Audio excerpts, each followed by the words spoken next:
Thank you for staying with us. In the build-up to the 2019 general elections, of the 84 million registered voters according to INEC, 51% were people between ages 18 and 35, young people. And what was the voter turnout? The entire 84%, I think we had less than 30%. So how do we change the paradigm to get the young people who have been, as many believe, seriously excluded in the process, involved, interested, and geared up to go? Let's have this conversation this morning with Oluchi Nwosu, who is a media entrepreneur and gender advocate, as well as Executive Director, DLR Orchid Media. She is there with Kenneth Koineme, who is a member strategy team of the Not Too Young to Run movement, a public policy and governance consultant. Ladies and gentlemen, thank you so much for joining us this morning. Let's begin with the lady. Well, you know how things have progressed, and there's the general belief that a lot of young people are disenchanted and are not interested in the process. Wouldn't you say that's a risk?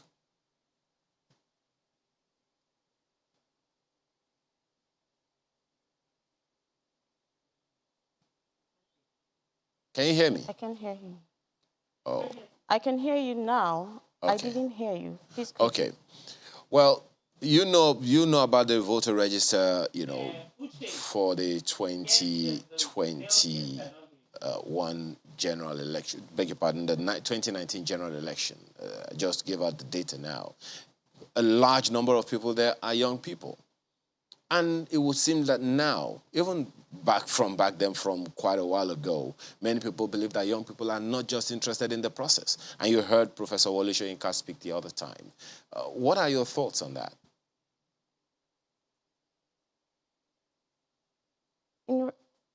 In responding to what Professor Wole Soyinka said, I'll start by saying that to an extent, there's an element of truth in what he said. A lot of young people haven't really come to terms with what they really want in the political space. And they are not really aligning with what they say they want from the political space.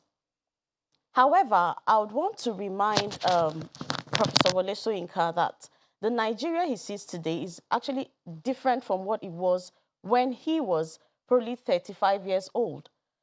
Right now, as a Nigerian youth, the first thing on your table is survival. The first thing you want to do is just survive. Next thing you want to do is put food on your table. And for young people who are trying hard to earn a living, what they make goes on what? Food, trying to secure themselves. And then for those who seem to be interested in politics, they come into the political space and it looks like these spaces are all locked up. They knock on doors, they need the spaces to be opened up. I would say this, for young people to be able to make a way in politics as it stands today in Nigeria, there are two things they need to do. First, we need to organize ourselves. We need to organize ourselves and know what we want. I would make reference to the NSAS protest. That was a template. That was a template for us. And I think it's a clear demonstration of what can happen when youths come together to agitate or demand for a specific thing. What do we want as youths from the political space? We need to answer that question. And in answering that question, it's very important that we identify certain people who we see as credible and competent. Support them.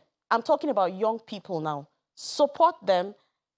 Supporting them includes giving them money as well. Once we're able to support them, we'll be able to put the things we want at the table, because obviously right now, I don't see any of us at the table of decision making. The TNA, which is the Nigerian Alliance, seems to be doing well when it comes to identifying young people and then supporting them. Why are young Nigerians not rushing there? Why are they not aligning with this body?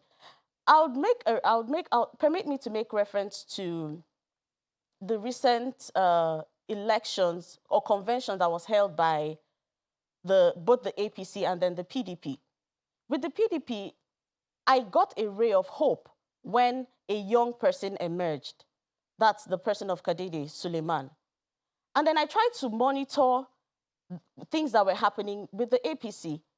To a great extent, politics aside, I don't think it's right to see young people come on, indicate interest to run for office, participate, get their forms, then you get on stage and we see young people crying because it appears that they are forced to step down. We need to begin to work against these things. Yes, we know that it is politics, and then there's a limit to how we can want to agitate. We need to follow things. We have the Constitution. We cannot act as if we're activists in the political space. But even in being loyal to people, we want these people to also open their eyes to see that we have come, and then right now we can't continue begging, pampering. We're going to be knocking down these doors, and we need them to open. The second thing I would want young people to do, outside identifying people, is finding allies. Who are those politicians? Who are those older politicians that have the interest of young people at heart? Who are those who are known to support and help young people grow? Recently, I heard one of the now presidential aspirant, a former Senate president, say something that when he gets into power, his ministers for state will be less than 40 years old.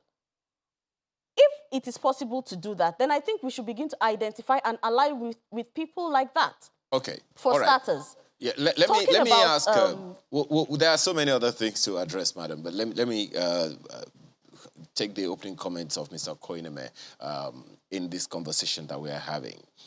From a public policy perspective, do you think we have engineered the process as a nation, as states, in favor of inclusion? Inclusion here speaking specifically to young people. Do you think there is a door for the young people to exploit in our electoral system? Oh, I've lost you. I have lost you. Can you hear me now? Hello? I can hear you now. Okay. Speaking from a public policy perspective, do you think we have an opening for young people to exploit as a nation and even at the federal, at the state or local levels? Okay, thank you very much and good morning to Nigerians. First and foremost, I would like to ask the Prof not to take a French leave, that his vote is important for whatever choices we make as a nation come 2023. And if his vote is for a young person, it makes it even more better. And he's a voice that helps to mobilize support for some of these issues that we're talking about. And so it takes me to the question that we are trying to deal with in terms of how we have structured society to be able to accommodate young people. And this is one of the big questions we need to be able to deal with. Sometimes when we have these conversations around young people and the political process, we tend to want to isolate it from the broader issues of democracy and inclusion. And this is where the big challenge is. Across the spectrum of public life, across the spectrum of the economy, across the spectrum of social provision, young people are excluded. And so if you have a situation where the underlying framework and structure for how society is governed, undermines the participation, the aspiration of young people, you do not necessarily think it will be different from the political space. And why do I say this? It's because if you look at the whole situation as it is presently, young people are are sort of tired with the system, and they are not interested in being part of this system. And therefore, you cannot take the political process out of that discontent. And so that is one of the issues that we also have to deal with. To what extent are we to what extent are we aspiring? To what extent are we getting young people interested in the way society is run? Economically, they are disenfranchised. Education-wise, look at what is happening with ASU. Government and ASU cannot seem to come together to make the necessary, to reach the necessary agreement to get our educational system to function.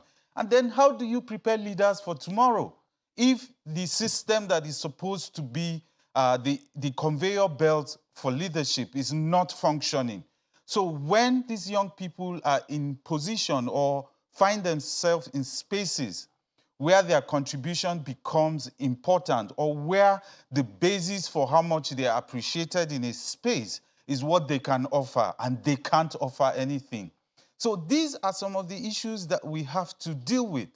And so when we are trying to build a country, a nation that embraces all her citizens, including those who, by the virtue of the nature of politics we have played over the years, by the nature of state formation that have happened over the years, have been excluded. Okay, And so we cannot take let me quickly ask you one question. In politics in isolation. Yeah, let me ask you this question very quickly. You talked about young people, you talked about areas in which they have been directly affected. But let's decrypt this, this young person. There is one in Gombe right now in a suburban area of Gombe State. There is one right now in Katsina. There is one in the back ends of Borno State. They are scattered all over the place. So most of the time when we're talking about young people, we're probably looking at those who can use Twitter, who are a little, upgraded in their thinking and all of that. They are men and they are women. Let's decrypt how society has been rigged against them, as you have said.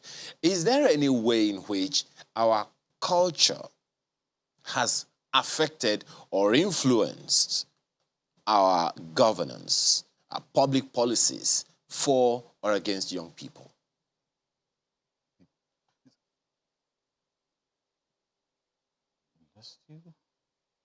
Can you hear me now? Okay. So, yeah, I did the last part I did not hear, but I think I have a sense of what the question is, which is around to what extent has culture influenced our public policies and the way our governance system has evolved. One of the things I would like to say, and which you have actually raised, is the fact that we also deal with this question around young people. We tend to think that young people are a homogeneous group. They are not homogeneous. So young people have different interests. There are people, social backgrounds, level of economic empowerment, level of education, by the virtue of where people are, whether in local communities or in urban areas. And so when we tend to discuss the question of young people and their participation in public life, we tend to merge all of these people together and what they represent. So in all of this, we must be able to recognize that people in these different, young people in with this different categorization have basic things that drive them. So for example, that question around how culture, even religion, have been able to have a stamp on how we view public life and being in public space. And one of that big challenge is the extent to which we have, the extent to which we place so much premium on generational wisdom. That wisdom comes with being older. Of course, it does in terms of how your experiences. But again, we also know that we live in a world where a lot of these gaps have been breached by the virtue of technology, globalization.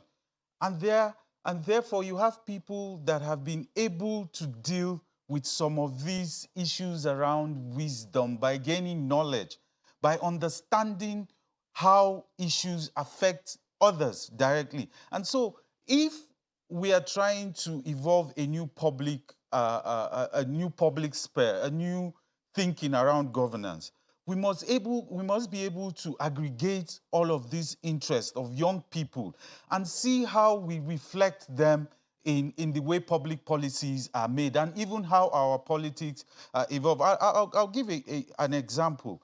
When government, for example, is saying that it's going to give in all of its empowerment program, and it says it's going to give 25,000 people or a certain amount of money to young people who are starting business and all of that. But you need to understand that young people are at different phases of doing businesses. Young people are in different locations in rural areas where the challenges are different from those in urban centers. And then we do a blanket empowerment. And therefore, we also create a situation where we also, even within young people, create the question of exclusion. So it is important that even as we think about our politics, we must be able to recognize that these are the realities of young people in the country. All right, just a moment, we must Kenneth. begin to build the politics that just a moment, that Kenneth. is responsive to that. And right, a lot so of let's it is take dependent this on... it's dependent on, you can just make Hello? that point, so Oluchi can come in as well. Okay, a lot of it is dependent on the nature of our political parties and the kind of organizing that is happening there. Okay. So well, let's go to begin to Oluchi. think Kenneth, around...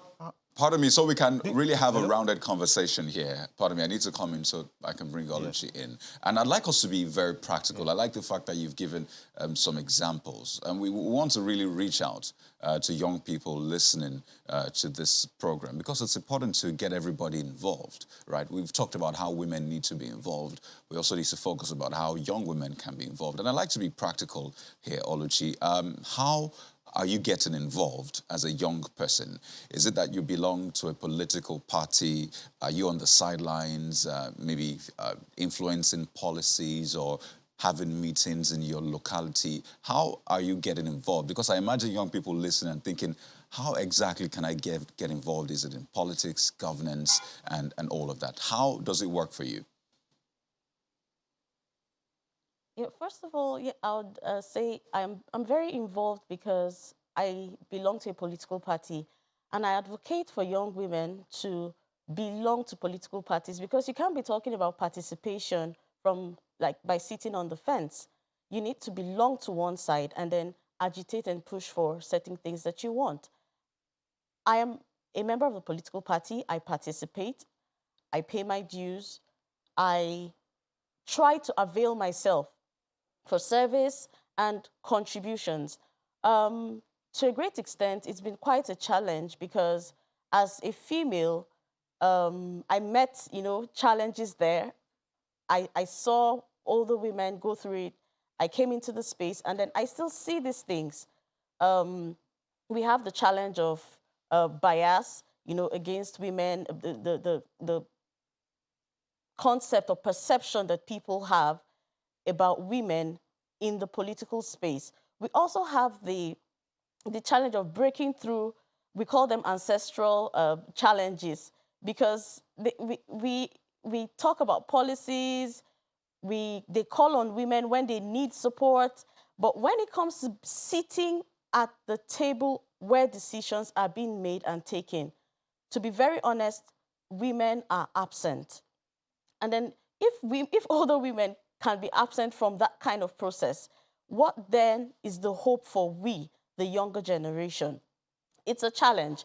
Talking about policies, I connect very well with my roots. They tell you politics is local. So for people who are looking into coming into the political space or thinking how they can participate actively, first of all, get registered in a political party, go down to your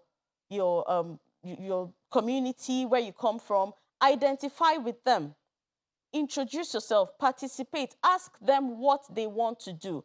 No matter how little, when your contributions, especially money, is involved, you have a say.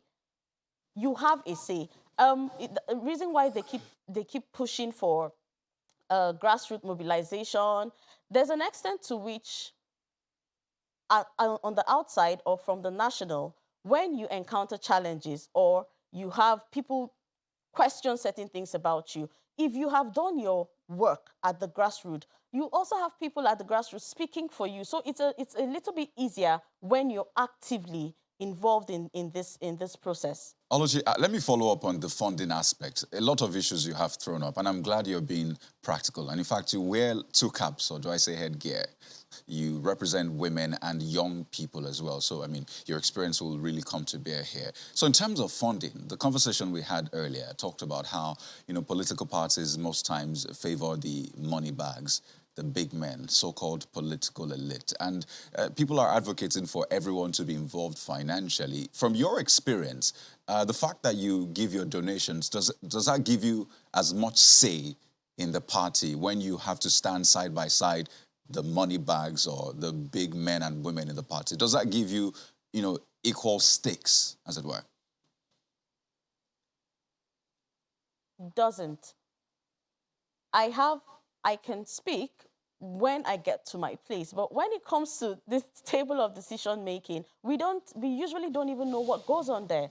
We just wait and then we get feedback from it, which is wrong, because if you're taking decision that has to do with my life, my future, I think I should be part of it. It may not necessarily be me, Oluchi, but we have young people who are also competent, and we would like for you to be given the chance to identify them and push them forward to represent us. How do we get these things done? I said something earlier. We have, there's this, I followed up something late last year, which is the Nigerian Alliance. They're a group of young people who came together to identify other young people, and then they've been supporting them, helping them mobilize, putting in their money, and then also giving strategy. It will be beautiful for Nigerian youth to align with such a body, because it is now we against people who do not want us to be there. It is now we coming together to say, this is what we want. So, first of all, we need to organize ourselves. What do we want? Most young people talking in the political space honestly do not even know what they want, and they're really not on the same page. We need to come together, say, this is what we want, push for it, and then know how to get this thing, how to achieve this thing and get things done. Okay. The second thing young people must do speedily is to align with people who have been supportive to them. I will not stop emphasizing on this, because it's high time we come together and tell people that we cannot keep standing with you. If every time it comes to helping us grow, you're insensitive to it, we cannot keep standing with you. If when it comes to making decisions that would favor us, you become insensitive to it, we will therefore henceforth begin to support, stand with people who we know will help us. We need to grow. Years from now, let me say something to the youth listening to me. Every breath you take makes you older. Years from now, I will not be referred to a youth anymore. Neither will you people. So would you live your life through these years without achieving anything? You've not done anything in the political space. You've not been sent an assignment. You've not been prepared. Even if you want to run for House of Reps, you need to be prepared. You need to be armed for this. What is the training we are being given beyond saying that we are loyal to certain people? What are those people doing for us? We need to begin to have these conversations. We need to begin to make clear demands. We need to begin to push for this thing. Until then, we would have people like our grandfather, Wole Soyinka, tell us the truth, that we are not taking our destinies in our hands. Okay. Well, let me ask, let me ask quite a number of issues you've raised there, madam. Let me ask Mr. Koineme.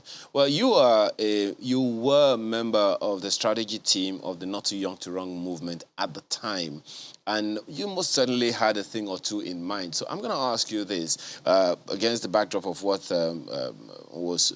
Oluchi just said, about the need for them to not only get involved, but to be able to run for office.